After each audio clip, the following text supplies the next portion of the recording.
2025년도에 사람들은 자꾸 금값이 엄청나게 오른다, 코인값이, 주식값이, 부동산값이 오른다고 하니까 재테크를 좀 실패해서 이렇게 내가 어려운가? 라고 생각을 한다는 거죠. 첫 번째 착각은 바로 여기서 시작이 되는 겁니다. 자, 그런데 최근에 이재명 정부 같은 경우는 노인 계층들에 대한 지원을 늘리고 있습니다. 그런데 이 지원들이 그냥 내 통장에 넣어주는 거가 아닙니다. 몰라서 못 챙길 수도 있는 것들이다 라는 말씀을 드리고 있는데, 질식한상 구독자 여러분 안녕하십니까? 저는 방송과 유튜브에서 머니 트레이너로 활동하고 있는 김경필 멘토입니다. 주변에 많은 분들 만나서 이야기 나누다 보면 대한민국의 60대, 지금 이미 은퇴한 베이비 부머 세대 말고 앞으로 또 은퇴를 앞두고 있는 50대 중반이나 60대 분들이 있습니다. 2차 베이비 부머 세대, 그러니까 지금 51세부터 61세 사이에 있는 분들이 약 945만 명이라고 하거든요. 이분들이 만약에 은퇴를 하게 된다 그러면 우리나라 경제에도 여러 가지 영향을 줄 것 같습니다. 첫 번째 고민은 아무래도 은퇴 이후에 발생하는 소득 절벽이라고 생각이 듭니다. 소득 절벽이라는 말을 하는 이유는 중학교 3학년 사회책에 보면 소득 곡선과 소비 곡선이라는 게 나오는데, 소득 곡선이 올라갔다가 이렇게 떨어지거든요. 그런데 실제로는 이렇게 스무스하게 떨어지는 게 아니라, 한마디로 말을 해서 30년 동안 직장 생활을 하면 25일 날 똑같은 월급을 받았는데 퇴직하고 나면 그 다음 달에 25일 날 절대로 돈이 안 들어온다는 거예요. 그러니까 점차적으로 이렇게 낮아지는 게 아니라 그냥 말 그대로 곤두박질을 친다라는 거죠. 이런 것 때문에 이제 굉장히 고민들이 많이 있으시고요. 100세 시대를 맞이해서 평균 수명도 굉장히 늘었기 때문에 60세 때 은퇴하고 아무것도 안 하겠다라고 하는 분보다는 뭔가 일을 더 하고 싶어 하거든요. 그런데 마땅한 일자리들이 굉장히 없기 때문에 소득 절벽을 맞이하고 문화적인 충격을 받는다 할 수가 있죠. 30년 동안 나가던 직장을 안 나가게 된다 그러면은 공허한 마음이 들 수밖에 없습니다. 퇴직자분에게 제가 질문을 했거든요. 30년 넘게 회사 다니시느라고 너무 고생하셨는데 집에서 쉬시니까 너무 좋으시죠? 라고 얘기했더니 그분이 하시는 이야기가 뭐 한 달 정도는 편하게 쉬었다라고 합니다. 근데 한 달이 지나고 나니까 아침에 딱 눈을 떴는데 이런 생각이 들더래요. 눈 뜰 이유가 있는 삶을 살고 싶다. 이 말을 듣고 제가 가슴이 좀 찡했거든요. 아침에 눈을 떴는데 오늘 내가 일어나서 뭐 할까 이 생각을 하니까 좀 가슴이 답답했다라는 이야기를 듣게 됐습니다. 아마 우리나라의 60대 이후에 많은 분들이 생각하는 것은 경제적인 문제뿐만 아니라 사회활동이 중단되면서 오는 상실감, 허무함, 우울감 이런 것들이 아닐까라는 생각을 합니다.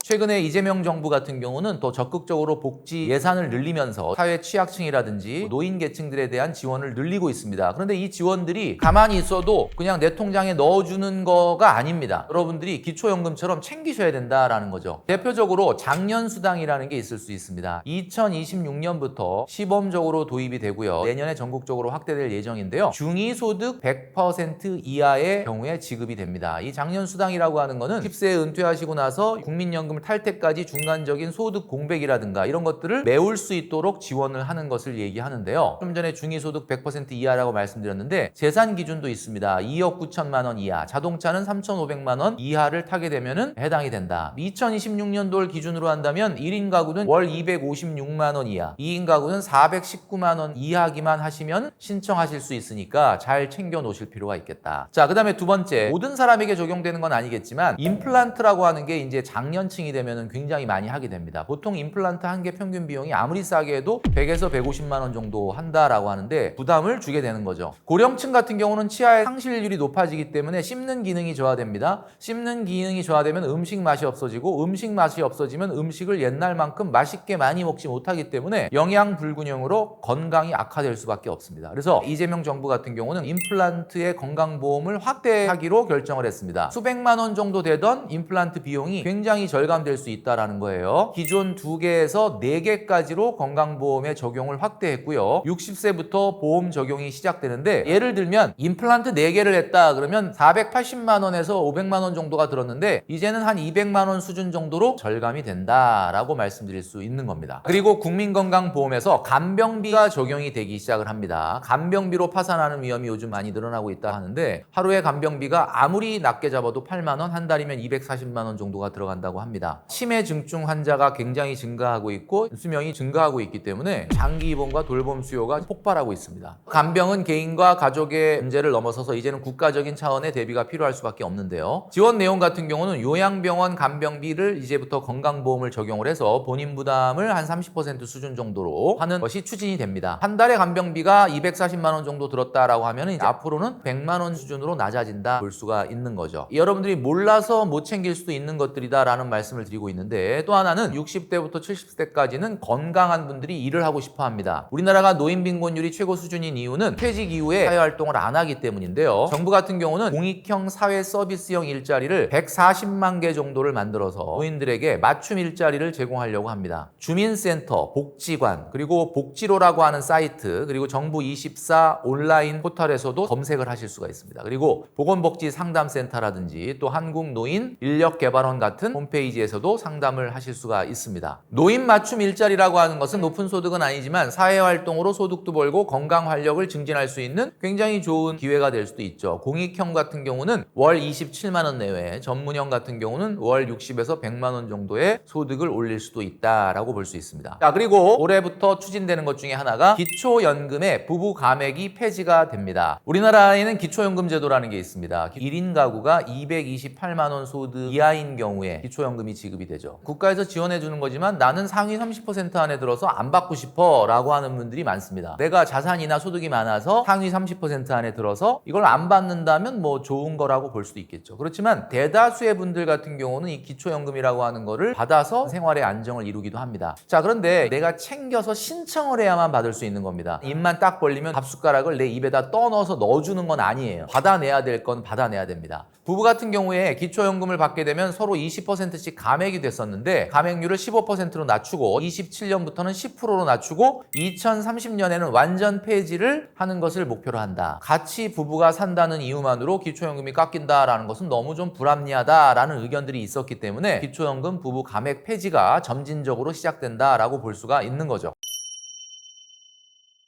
많이 접하셨겠지만 우리나라 노인 빈곤율이 약 38%가 넘는다고 합니다. 2025년도에 우리나라는 초고령 사회로 진입을 했거든요. 초고령 사회라는 것은 우리나라 인구 전체 중에 20%가 65세 이상의 노인이다. 노인 빈곤율이 38%다. 그러면 10명 중에 4명이 빈곤하다라는 건데, 이거는 중위소득의 50% 수준밖에 안 되는 생활비로 생활하는 분이 10명 중에 4명이나 된다, 이런 이야기거든요. 우리가 어떤 착각을 하게 되냐면 재테크를 해야 된다라는 착각을 하게 되는 겁니다. 재테크 당연히 해야지. 노후 준비에 성공한 사람들 다 재테크해서 성공한 거 아니야 라고 생각하시는데, 대단한 착각이 있는 게 뭐냐면 재테크라고 하는 것은 세 가지가 곱해져서 나온다는 거 알고 계시죠? 바로 원금 곱하기 시간 곱하기 수익률입니다. 최근에 주식이 오르고 부동산이 오르고 코인이 오르다 보니까 수익률이 정말 중요하구나, 재테크가 정말 중요하구나, 이렇게 생각을 합니다. 자, 그런데 여러분 주변에서 노후에도 안정적인 생활을 하는 분들을 보시면 그분들이 재테크 성공해서 노후 준비가 성공한 걸까요?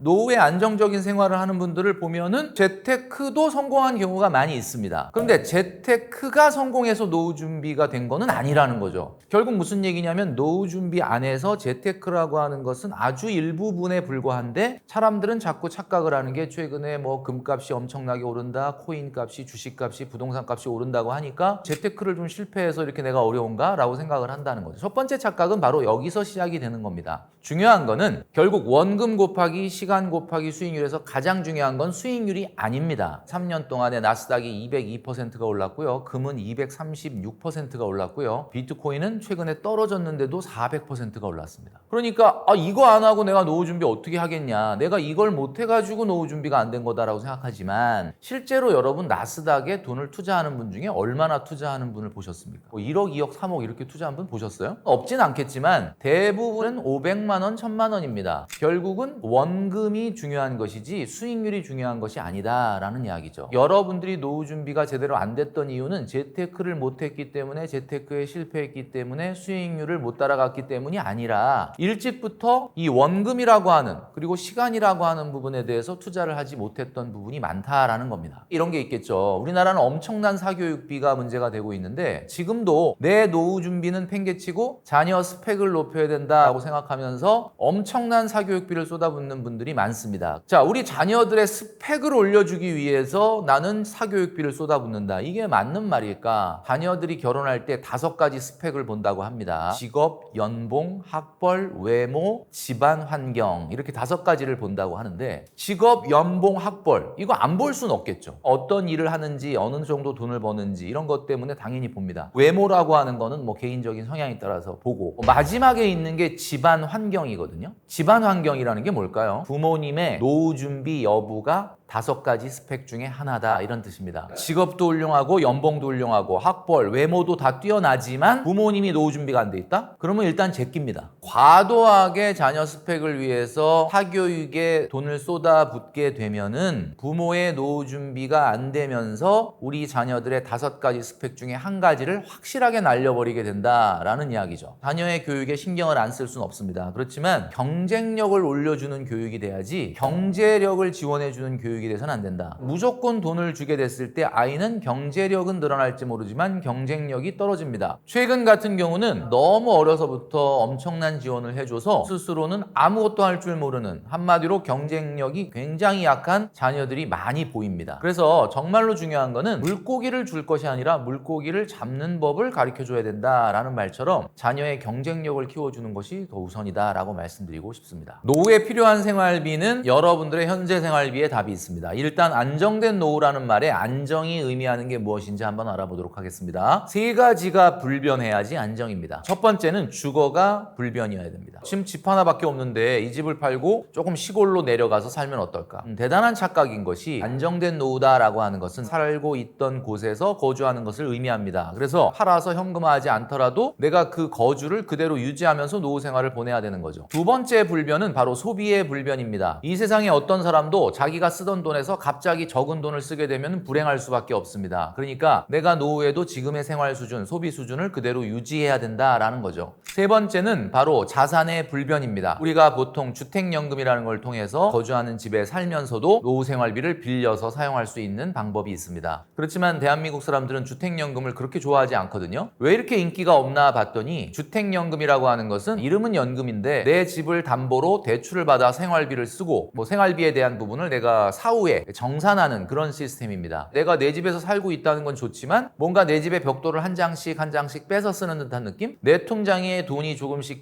줄어드는 느낌 자체가 별로 좋지 않다라는 거죠. 이 3가지의 불변이 가능한 노후 생활비를 지금부터 한번 계산해 보도록 하겠습니다. 자, 일단 여러분들이 쓰고 있는 생활비를 한번 생각해 보십시오. 한 달에 얼마를 쓰고 있는지. 자, 이제 생각하셨으면 거기서 노후에 안 들어가야 될 비용을 빼도록 하겠습니다. 일단 생활비에서 대출 이자를 빼시기 바랍니다. 사교육비를 빼시기 바랍니다. 자, 이 2가지를 빼는 이유는 여러분도 눈치채셨겠지만 노후에는 사교육비라든지 대출 이자가 나가서는 안 된다라는 이야기입니다. 2가지를 빼고 나면 줄어들겠죠. 그 생활비를 우리가 순생활비다라고 이야기하는데 순생활비에 곱하기 1.5에서 2 정도를 하셔야 노후에 써야 될 생활비가 나온다. 이렇게 말씀드릴 수 있습니다. 아니 그 순생활비에서 왜 1.5나 2를 곱하느냐라고 얘기하시는데 제가 좀 전에 말씀드렸던 것 중에 소비의 불변이 있어야 된다라고 했죠. 어떤 사람도 자기가 평상시에 유지하던 생활비보다 더 적은 생활비를 쓰고 싶어하는 사람은 없습니다. 자, 그런데 왜 1.5에서 2를 곱해야 되느냐? 지금 활동을 할 때는 월요일부터 금요일까지 회사를 갑니다. 토요일하고 일요일만 여가 생활을 보내죠. 지금 쓰고 있는 생활비는 월요일부터 금요일까지 회사를 가서 그 시간 동안은 여가 생활을 못하면서 돈을 못 쓴 생활비가 포함되어 있는 겁니다. 월요일부터 금요일까지 회사를 안 간다. 그럼 월요일부터 일요일까지 여가 생활을 해야 되는데 넷플릭스만 보면서 일주일 내내 있을 수 있을까요? 이것은 불가능하다. 우리가 길어진 여가 생활에 맞는 생활비를 계산하려면 순생활비에 곱하기 1.5에서 2는 하셔야 된다. 이렇게 말씀드릴 수 있습니다. 보통 은퇴하시게 되면 가장 중요한 건 문화적 충격이죠. 라이프 사이클이 완전히 바뀌게 됩니다. 5일 근무 2일 시스템에서 7일 여가 시스템으로 바뀌게 된다. 그렇게 되면 돈도 많이 쓰게 되고 앞에 얘기했던 것처럼 여러 가지 사회적인 고립을 느끼게 됩니다. 맨날 만나던 사람을 안 만나게 되죠. 매일 타던 버스나 지하철이나 자동차를 안 타게 되죠. 우울감이 증가하고 이런 현상들이 발생할 거라고 봅니다. 그래서 중요한 거는 은퇴하고 나서 처음에는 한 달, 2달 정도 푹 쉬는 것들이 굉장히 필요하고 실제로 많이 그렇게 하시지만 그 다음에 규칙적인 생활을 할 수 있는 생활 패턴을 만드는 것이 굉장히 중요하다. 가장 추천해 드리는 것 중에 하나가 뭐냐? 돈을 안 벌면은 생계 자체가 유지가 안 된다라고 하는 분들은 말씀을 안 드려도 생계형 일자리로 쪼르르 가십니다. 그러니까 그런 거는 걱정을 안 해도 되는데 오히려 놀 때 해방감이 너무 좋을 줄 알았는데 은퇴하고 나서 이상하게 우울감이 든다라고 하는 분들이 많거든요. 갑작스러운 변화 때문에 그래요. 그래서 중간에 뭔가가 있어야 되는데 그게 바로 뭐냐? 반퇴 라이프라는 거죠. 퇴직은 했는데 완전히 퇴직을 안 하고 반만 퇴직을 한 거예요. 영어로는 세미 리타이어먼트. 5일 근무 2일 여가 시스템이 아니라 3일 근무 4일 여가 시스템으로 바꾸는 거죠. 이 기간이 얼마가 돼야 된다라고 딱 못 박을 수는 없겠지만 저는 이런 생각을 합니다. 60부터 70까지는 3일 사회활동, 4일 여가 생활. 그러면 그 여가 생활을 어떤 것으로 내가 메울 건지를 설계해야 하는 작업이 필요하다. 원래는 이게 50대부터 시작이 돼서 10년 동안 준비해서 직을 그만두고 업을 시작해라라고 말씀드렸는데 내가 만약에 지금 퇴직을 하고 이 영상을 보게 됐다라고 하면 지금 늦었다고 생각할 때가 가장 빠른 때입니다. 지금부터 이 3일을 내가 어떤 사회활동을 할 건지를 설계를 하셔야 된다라는 이야기죠. 되도록이면 생계형 경제활동을 벗어나서 생활비에 대한 압박만 없다면 여러분들이 하고 싶은 일을 해보는 것이 굉장히 저는 중요하다라고 생각을 합니다. 많은 분들이 그래요. 나 은퇴하고 나서 공인중개사 시험을 보려고 그런다. 지게차 면허를 따려고 그런다. 바리스타 자격증을 따려고 그런다. 이런 이야기들 많이 하십니다. 다 좋은데 중요한 거는 바리스타 자격증이나 공인중개사나 또는 지게차 면허가 여러분들이 꿈꾸는 업입니까? 만약에 여러분들이 정말 그거 할 때 행복할 거라고 생각해서 하시는 겁니까? 그게 아니라고 한다면 실패라고 봅니다. 왜냐하면 지게차 면허를 딴다고 해서 50대, 60대를 써줄 분은 아마 없을 것이라고 저는 생각을 하거든요. 만약에 여러분이 공인중개사 자격증을 딴다. 물론 개업을 해서 그걸로 경제활동을 하실 수 있을지 모르겠는데 개업을 한다는 거는 상당히 어렵거든요. 왜냐하면 실무에서 수년간 경력을 쌓아야만 할 수 있단 말이죠. 내가 원래 그 일을 하던 사람이 아니라면 쉽지 않다. 바리스타 자격증 따시는 분들 많죠. 우리 광고도 있지 않습니까? 네스프레소. What else? 이러면서 조지 클루니가 커피를 참 멋있죠. 근데 내가 조지 클루니가 아니잖아요. 남들이 돈 벌기 위해서 어떤 걸 한다라는 걸 따라가지 말고 여러분들이 크리에이터가 돼서 여러분만의 업을 찾는 것이 중요하다라고 말씀드리고 싶습니다.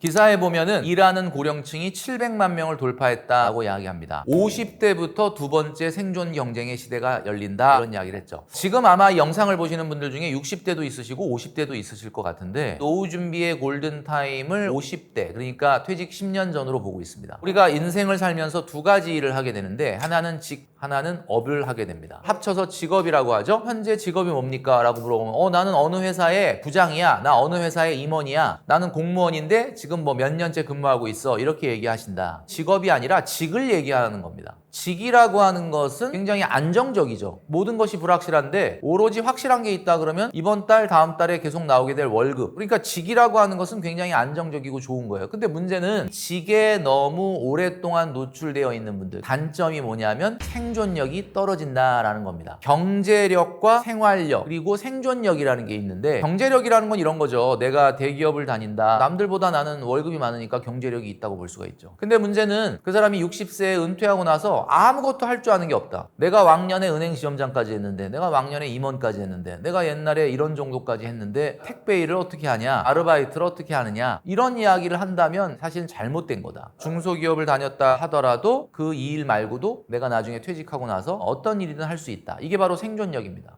그래서 퇴직 10년 전을 노후 준비의 골든타임으로 보고 있느냐. 직이 끝났을 때 업을 할 수 있는 생존력을 키워야 됩니다. 업을 할 수 있는 생존력. 그럼 내가 어떤 업을 할 거냐 생각한다면 그 업을 찾아가는 것이 바로 10년 정도 걸리기 때문에 제가 말씀드리는 겁니다. 아마 지금 대한민국에 일하는 고령층이 700만 명 이상이라고 했는데 그 중에는 당연히 고소득도 있고 저소득도 있겠죠. 근데 아마 모르긴 몰라도 높은 비율로 저소득일 가능성이 높습니다. 자, 그렇다면 내가 직을 그만두고 나서 업을 했을 때 고소득보다는 저소득이 월등히 많죠. 그런데 저소득이라고 하더라도 두 가지가 있을 수 있습니다. 저소득이지만 내가 좋아하는 일을 너무 기쁘게 즐겁게 하는 사람이 있고 저소득인데 억지로 하기 싫은데 하는 사람이 있겠죠. 이 차이는 뭐냐? 바로 생계형 경제활동과 자아실현형 경제활동의 차이다라고 말씀드릴 수 있습니다. 직이 끝나고 업이 시작될 때는 소득이 낮더라도 내가 좋아하는 일을 할 수 있어야 됩니다. 내가 좋아하는 일이 뭘까라고 궁금해하실 수 있는데 여러분들이 내가 좋아하고 보람있고 내가 즐거워하고 행복한 일을 찾기 위해서 10년 전부터 그 업을 찾아야 된다라고 말씀을 드리는 거죠.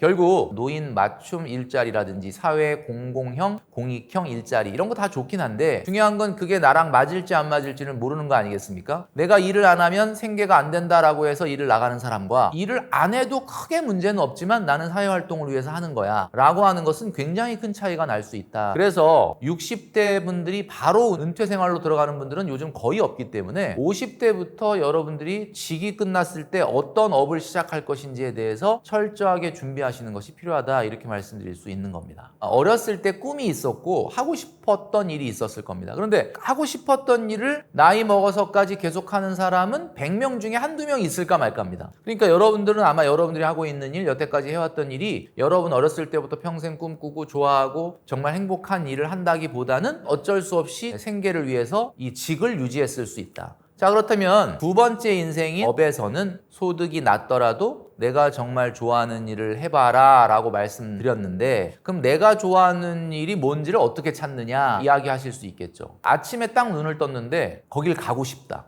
그 일을 하고 싶다, 그런 일이 어떤 일인지를 생각하면 될 것 같습니다. 우리가 보통 일요일 날 저녁이 되면은 뒷목이 뻣뻣하다, 가슴이 답답하다 이런 분들이 있거든요. 월요일 날 다시 출근을 해야 되는데 내가 사실 그 일을 너무 좋아하진 않지만 생계 때문에 하는 거야 라고 해서 나가니까 가슴이 답답해 오는 거죠. 그런데 많은 분들이 은퇴하고 나서 오히려 더 가슴 뛰는 삶을 사는 분들도 있거든요. 소득은 적지만 내가 정말 좋아하고 정말 잘하고 행복해할 수 있는 일을 찾은 분들입니다. 저는 이런 생각을 해봤는데요. 오늘 내가 준비 없이 내일 퇴직을 맞이한다면 나도 어쩔 수 없이 생계형 일자리로 끌려가야 될 수도 있습니다. 근데 내가 10년 전부터 고민하고 나는 어떤 일을 할 때 행복할까를 생각해 온 사람이라면 난 찾을 수 있을 거라고 봅니다. 지금 여러분이 유튜브를 보고 계시는데 유튜브라고 하는 거를 한번 해보실 필요가 있습니다. 유튜브를 왜 하라고 말씀드리냐면 유튜브라는 건 크리에이터죠. 어떤 컨텐츠를 만들어내는 거죠. 이 컨텐츠를 만들어내려고 하다 보면 여러분들이 정말 잘하고 좋아하고 행복해하는 걸 찾아낼 수가 있다라고 전 생각을 합니다. 근데 유튜브 그러면 많은 분들이 그래요. 내가 유튜브에서 돈을 어떻게 벌어? 그게 구독자가 1000명, 2000명, 10,000명, 20,000명 이렇게 늘어나야 되는데 내가 어떤 걸로 이렇게 해? 라고 생각하기보다 일단은 여러분들이 정말 어떤 것을 좋아하는지 찾을 수 있는 기회가 될 수도 있다. 여러분들 자녀에게, 여러분들 손자, 손녀에게 할머니, 할아버지가 어떤 삶을 살았는지를 앨범 같은 거, 사진 같은 걸 물려주면은 볼까요? 저는 안 볼 거라고 봅니다. 그런데 유튜브를 물려주면 유튜브는 절대 안 없어지거든요, 이 영상은. 그러면 나중에 손자, 손녀들이 할머니, 할아버지가 이런 거에 관심이 있으셨구나, 이런 활동을 하셨구나 라는 걸 알게 될 겁니다. 중요한 것은 돈을 벌기 위해서 유튜브를 하라라고 한 게 아니라 여러분들이 정말 좋아하는 것을 다큐멘터리로 남긴다 생각하고 한번 해보실 것을 권유드립니다. 자, 이것이 가능하려면 내일 모레 은퇴면 안 되는 거죠. 골든타임이 10년이라고 얘기하는 이유가 그겁니다. 10년 전부터 여러분들이 처음에는 취미로 생각하시더라도 유튜브를 하면서 나의 살아온 인생 중에서 내가 잘하고 행복한 것을 기록으로 남긴다 생각하면서 컨텐츠를 만들어 볼 필요가 있다라는 생각을 합니다.